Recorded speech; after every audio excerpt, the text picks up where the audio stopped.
Apreciados hermanos, que tengan un buen día en el Señor. Estamos agradecidos a nuestro Dios por permitirnos continuar con este estudio de la primera carta del apóstol Pablo a los Corintios. Nos corresponde en esta oportunidad el capítulo 1, versos 18 y 19. El apóstol Pablo dice: porque la palabra de la cruz es locura a los que se pierden, pero a los que se salvan, esto es a nosotros, es poder de Dios. En esta importante declaración podemos considerar tres pensamientos. En primer lugar, la sabiduría humana rechaza el plan de Dios. En segundo lugar, los verdaderos siervos de Dios proclaman a Cristo crucificado. Y en tercer lugar, la sabiduría del plan divino es para la gloria de Dios y no para la jactancia humana. Pablo habla de la palabra de la cruz. Y cuando se refiere a esta expresión, la palabra, quiere decir el anuncio, lo que se dice de la cruz, que se encuentra en contraste a las palabras de sabiduría de los hombres. Lo que se destaca no es el acto de la predicación, la forma o la parte homilética, sino el contenido del mensaje, la verdad incluida en el mensaje de la cruz, descubierta y revelada. No debemos buscar ser buenos predicadores en la forma, sino en el contenido de verdad sencilla del Evangelio que las almas necesitan escuchar. Un campesino de Inglaterra fue una vez a la ciudad de Londres para oír a dos grandes predicadores. Cuando le preguntaron qué le había parecido, él respondió: uno es un gran predicador y el otro, refiriéndose a Spurgeon, tiene un gran Salvador. La palabra de la cruz no era simplemente una descripción pormenorizada de todos los detalles horroríficos de la crucifixión del Señor. Lo decimos con reverencia. Más bien, la palabra de la cruz involucraba todo el anuncio de las buenas nuevas de que Dios estaba en Cristo, reconciliando consigo al mundo, como nos declara la segunda carta de los Corintios, capítulo 5, verso 19. Pablo también agrega que la palabra de la cruz es locura a los que se pierden. Esta expresión locura solo se usa en esta epístola en el Nuevo Testamento, por lo menos unas 8 veces. La palabra locura viene de una raíz que significa ser necio, absurdo, fuera de sí. La muerte en la cruz estaba asociada con la idea de todo lo que es vergonzoso y deshonroso. Y hablar de salvación solo por los padecimientos y la muerte de un crucificado era algo apropiado para suscitar solo un escarnio sin paliativos en los corazones de los sabios de este mundo. ¿Cómo podía un hombre crucificado ser medio de salvación en la mentalidad de una sociedad grecorromana que exaltaba la fuerza, la belleza y la sabiduría humana? La cruz de Cristo es un insulto al orgullo y falsa dignidad del corazón humano. Humilla a los que se pierden, pero con su poder y eficacia salva al más miserable pecador. Con razón a la ignorancia de la sabiduría humana, la palabra de la cruz les parecía locura. Porque tal como hemos dicho, la palabra de la cruz es un insulto al orgullo y la falsa dignidad del corazón humano. Quisiera citar las palabras de un autor. La predicación de la salvación de los pecadores perdidos por los sufrimientos y la muerte del Hijo de Dios, si se explica y aplica fielmente, parece locura para los que van por el camino de la destrucción. El sensual, el codicioso, el ambicioso, el orgulloso, por igual, ven que el Evangelio se opone a sus empresas preferidas.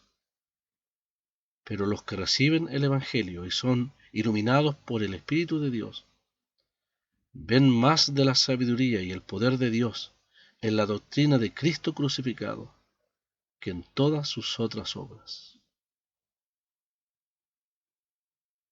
Pablo habla de los que se pierden y también habla de los que se salvan. Pablo menciona dos clases de personas en este texto: los que se pierden y los que se salvan. El erudito en gramática Bain señala que se puede traducir esta expresión: los que se están perdiendo y los que se están salvando.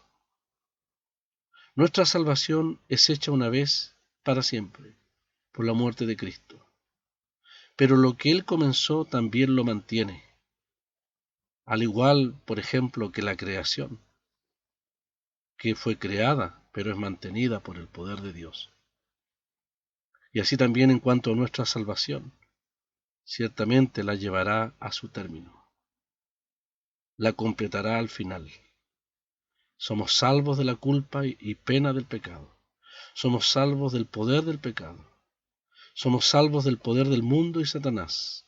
Y seremos salvos completamente de la presencia del pecado cuando el Señor venga para darnos cuerpos glorificados.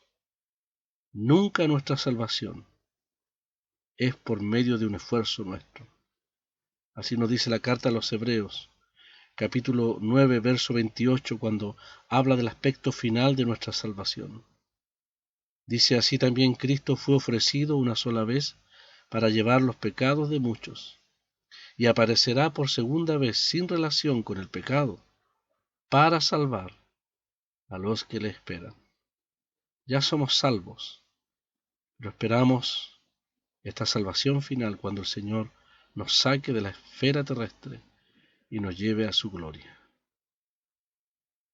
Solo hay dos clases de efectos permanentes en los corazones de los hombres. No hay términos medios: o se salvan o se pierden, tristemente.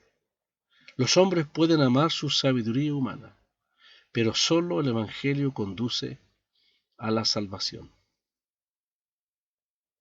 Pablo dice: a nosotros. Al considerar este precioso texto, el apóstol Pablo dice más: a nosotros. A nosotros es poder de Dios. Notemos el énfasis en esta expresión donde Pablo se incluye a sí mismo. Nosotros. Qué gozo ser uno de los que son salvos y que gozan de la salvación diaria, del poder del pecado y de muchas pruebas en la vida. Fuimos salvos de la condenación y somos salvos permanentemente hasta la venida del Señor. Pablo dice: para nosotros la palabra de la cruz es poder de Dios. Pablo contrasta locura con poder.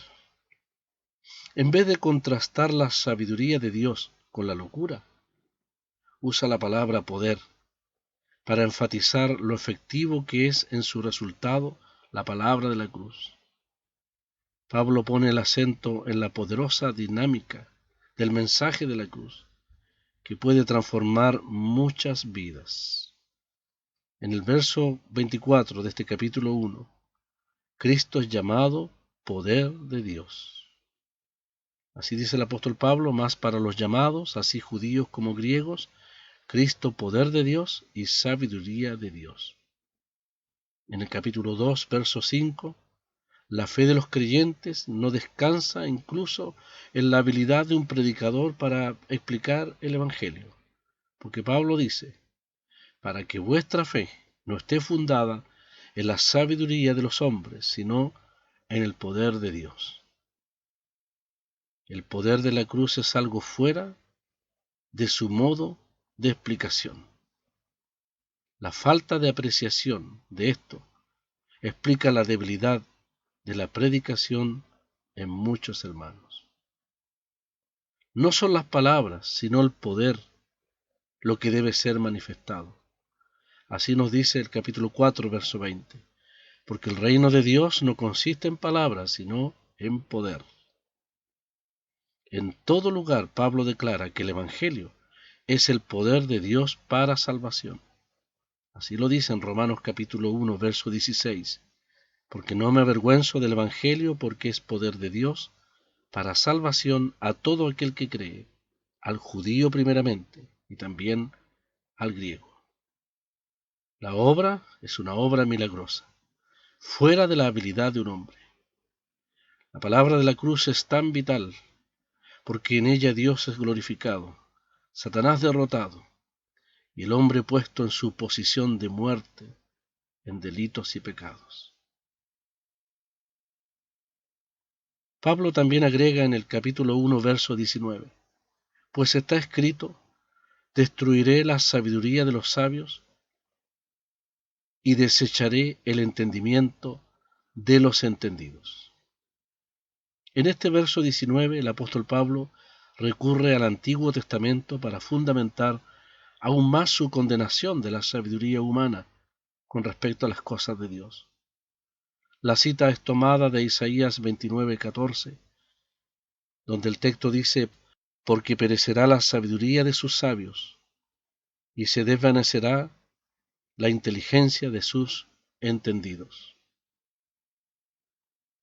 Es significativo que Pablo cite la versión griega del Antiguo Testamento, aunque la cita con cambios menores.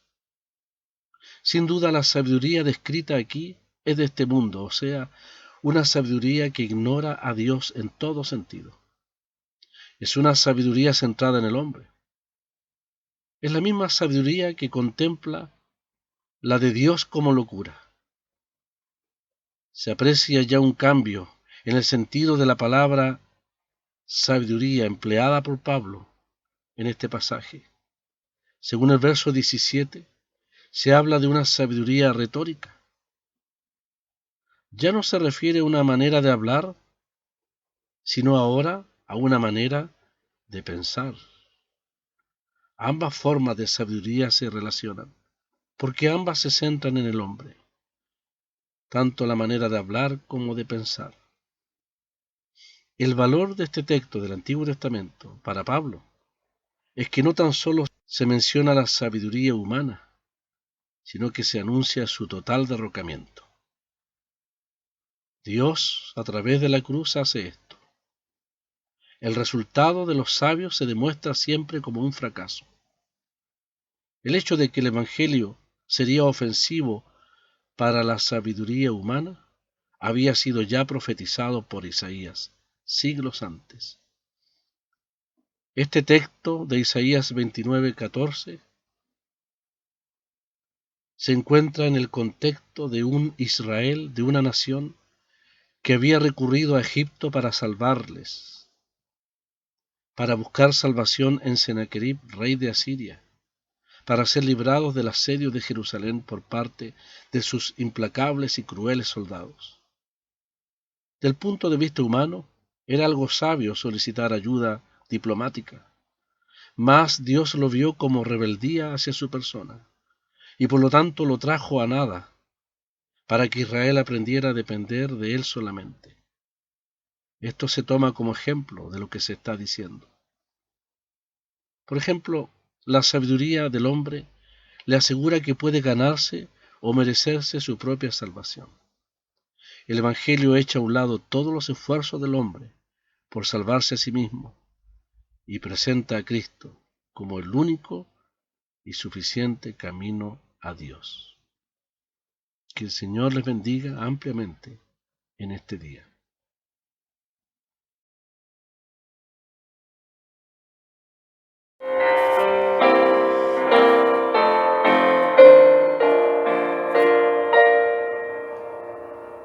Un día que el cielo sus glorias cantaba, un día que el mal imperaba más cruel, descendió Cristo y nació de una virgen, y aquí morando mi ejemplo fue él.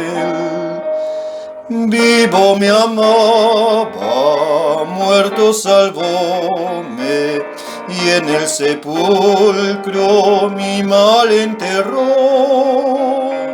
Resucitado es mi eterna justicia, un día él viene, pues lo prometió.